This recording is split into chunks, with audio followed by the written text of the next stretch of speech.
ከእናቴ ማኅፀን ጀምሬ ለእግዚአብሔር የተለየሁ ነኝና በራሴ ላይ ምላጭ አልደረሰም።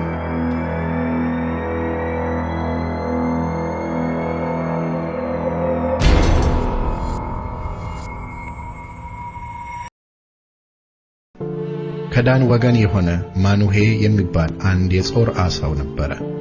ሚስቱም መካን ነበረች፣ ልጅም አልወለደችም። የእግዚአብሔርም መልአክ ለሴቲቱ ተገልጦ እንዲህ አላት፣ እነሆ አንቺ መካን ነሽ፣ ልጅም አልወለድሽም። ነገር ግን ትጸንሻለሽ፣ ወንድ ልጅም ትወልጃለሽ።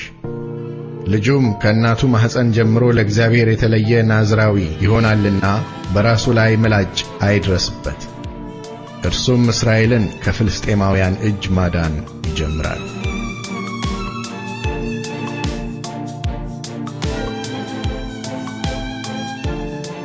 ሴቲቱ ወንድ ልጅ ወለደች፣ ስሙንም ሶምሶን ብላ ጠራችው።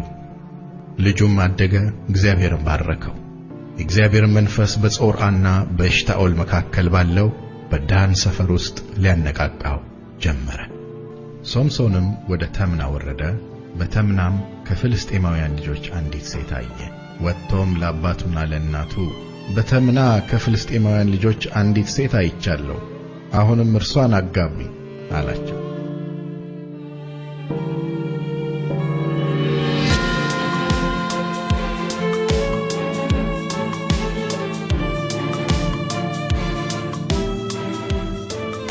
ሶምሶንም አባቱና እናቱ ወደ ተምና ወረዱ። እነሆም የአንበሳ ደቦል እያገሳ ወደ እርሱ ደረሰ። የእግዚአብሔርም መንፈስ በእርሱ ላይ በኃይል ወረደ። ጠቦትን እንደሚቆራርጥ በእጁ ምንም ሳይኖር ቆራረጠው።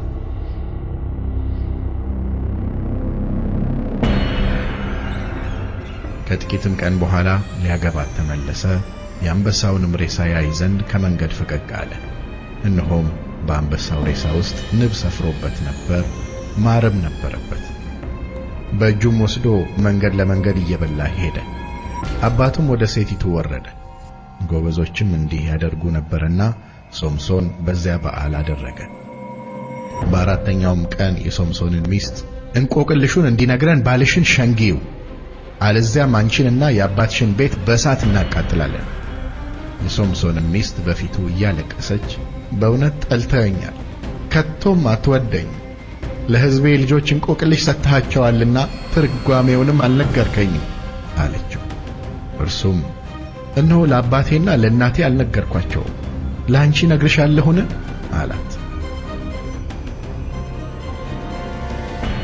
ከዚህም በኋላ በስንዴ መከር ጊዜ ሶምሶን የፍየል ጠቦት ይዞ ሚስቱን ሊጠይቅ ሄደና ወደ ጫጉላ ቤት ወደ ሚስቴ ልግባ አለ። አባቷ ግን እንዳይገባ ከለከለው። አባቷም ፈጽመህ የጠላሃት መስሎኝ ለሚዜህ አጋባኋት፣ ታናሽ እህቷ ከእርሷ ይልቅ የተዋበች አይደለችምን? እባክህ በእርሷ ፈንታ አግባት አለው። ሶምሶንም ከእንግዲህ ወዲህ በፍልስጤማውያን ላይ ክፉ ባደርግ እኔ ንጹሕ ነኝ አላቸው። ሶምሶንም ሄዶ 300 ቀበሮች ያዘ። ችቦም ወስዶ ሁለቱን ቀበሮች በጅራታቸው አሰረ። በሁለቱም ጅራቶች መካከል አንድ ችቦ አደረገ። ችቦውንም አንድዶ በቆመው በፍልስጤማውያን እህል መካከል ሰደዳቸው። ነዶውንም፣ የቆመውንም እህል፣ ወይኑንም ወይራውንም አቃጠለ። ፍልስጤማውያንም ይህን ያደረገው ማን ነው አሉ። እነርሱም ሚስቱን ወስዶ ለሚዜው አጋብቶበታልና የተምናዊው አማች ሶምሶን ነው አሉ። ፍልስጤማውያንም ወጥተው ሴቲቱንና አባቷን በእሳት አቃጠሉ። ሶምሶንም እናንተ እንዲሁ ብታደርጉ እኔ እበቀላችኋለሁ፣ ከዚያም በኋላ አርፋለሁ አላቸው። እርሱም ጭንጭናቸውን ብሎ በታላቅ አገዳደል መታቸው። ወርዶም በኤጣም ዓለት ባለው ዋሻ ውስጥ ተቀመጠ። ፍልስጤማውያንም ወጡ፣ በይሁዳም ሰፈሩ፣ በሌሒ ላይም ተበታትነው ተቀመጡ። የይሁዳም ሰዎች በእኛ ላይ የወጣችሁት ለምንድን ነው አሉ። እነርሱም ሶምሶንን ልናስር እንዳደረገብንም ልናደርግበት መጥተናል አሉ። ከይሁዳም ሰዎች 3000 የሚያህሉ በኤጣም ዓለት ወዳለው ዋሻ ወርደው ሶምሶንን ገዦቻችን ፍልስጤማውያን እንደሆኑ አታውቅምን? ያደረክብን ይህ ምንድነው? አሉት። እርሱም እንዳደረጉብኝ እንዲሁ አደርግባቸዋለሁ አላቸው። እነርሱም አስረን በፍልስጤማውያን እጅ አሳልፈን ልንሰጥህ መጥተናል አሉት። ሶምሶንም እናንተ እንዳትገድሉኝ ማሉልኝ አላቸው። እነርሱም አስረን በእጃቸው አሳልፈን እንሰጥሃለን እንጂ አንገድልህም ብለው ተናገሩት። በሁለትም አዲስ ገመድ አስረው ከዓለቱ ውስጥ አወጡት። ወደ ሌሒ በመጣ ጊዜም ፍልስጤማውያን እልል እያሉ ተገናኙት። እግዚአብሔር መንፈስ በኃይል ወረደበት። ክንዱም የታሰረበት ገመድ በእሳት እንደተበላ እንደ ተልባ እግር ፈትል ሆነ። ማሰሪያዎቹም ከእጁ ወደቁ። አዲስም የአህያ መንጋጋ አገኘ። እጁንም ዘርግቶ ወሰደው፣ በእርሱም 1000 ሰው ገደለ። ሶምሶንም በአህያ መንጋጋ ክምር በክምር ላይ አድርጌያቸዋለሁ፣ በአህያ መንጋጋ 1000 ሰው ገድያለሁ አለ። መናገሩንም በፈጸመ ጊዜ መንጋጋውን ከእጁ ጣለ። የዚያንም ስፍራ ስም ራማት ሌሒ ብሎ ጠራው። ከዚህም በኋላ በሶሬቅ ሸለቆ የነበረች ደሊላ የተባለች አንዲት ሴትን ወደደ። የፍልስጤማውያንም መኳንንት ወደ እርሷ ወጥተው እርሱን ሸንግለሽ በእርሱ ያለ ታላቅ ኃይል በምን እንደሆነ እኛስ እርሱን ለማዋረድ እናስረው ዘንድ የምናሸንፈው በምን እንደሆነ እወቂ፣ እኛም እያንዳንዳችን 100 ብር 100 ብር እንሰጥሻለን አሏት። ደሊላም ሶምሶንን ታላቅ ኃይልህ በምን እንደሆነ እንድትዋረድስ የምትታሰርበት ምን እንደሆነ እባክህ ንገረኝ አለችው። ሶምሶንም በሰባት ባልደረቀ በርጥብ ጠፍር ቢያስሩኝ እደክማለሁ፣ እንደ ሌላም ሰው እሆናለሁ አላት። የፍልስጤማውያንም መኳንንት 7 ያልደረቀ እርጥብ ጠፍር አመጡላት፣ በእርሱም አሰረችው። በጓዳዋም ውስጥ ሰዎች ተደብቀው ነበር። እርሷም ሶምሶን ሆይ ፍልስጤማውያን መጡብህ አለችው። እርሱም የተልባ እግር ፈትል እሳት በሸተተው ጊዜ እንዲበጠስ ጠፍሩን በጣጠሰው፣ ኃይሉም በምን እንደሆነ አልታወቀም። እርሷም አንተ እወድሻለሁ እንዴት ትለኛለህ? ልብህ ከኔ ጋር አይደለም። ስታታለኝ ይህ 3ኛ ጊዜ ነው። ታላቅ ኃይልህም በምን እንደሆነ አልነገርከኝም አለችው። ዕለት ዕለትም በቃሏ ነዘነዘችው፣ አስቸገረችው። ነፍሱም እስከ ሞት ድረስ ተጨነቀች። እርሱም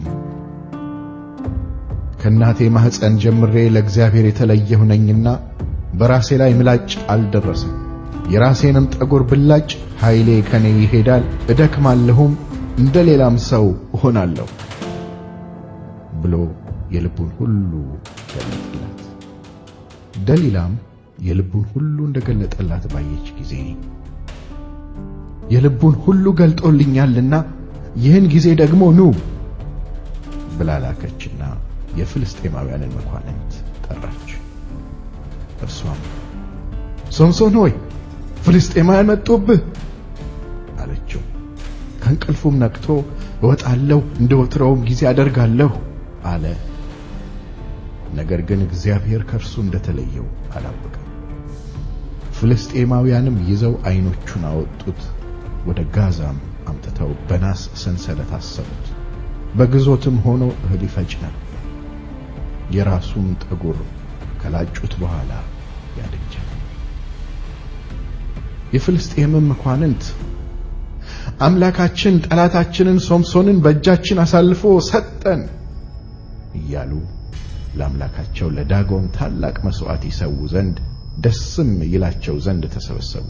ሕዝቡም ሁሉ ባዩት ጊዜ ምድራችንን ያጠፋውን ከኛም ብዙ ሰው የገደለውን ጠላታችንን አምላካችን በእጃችን አሳልፎ ሰጠን እያሉ አምላካቸውን አመሰገኑ።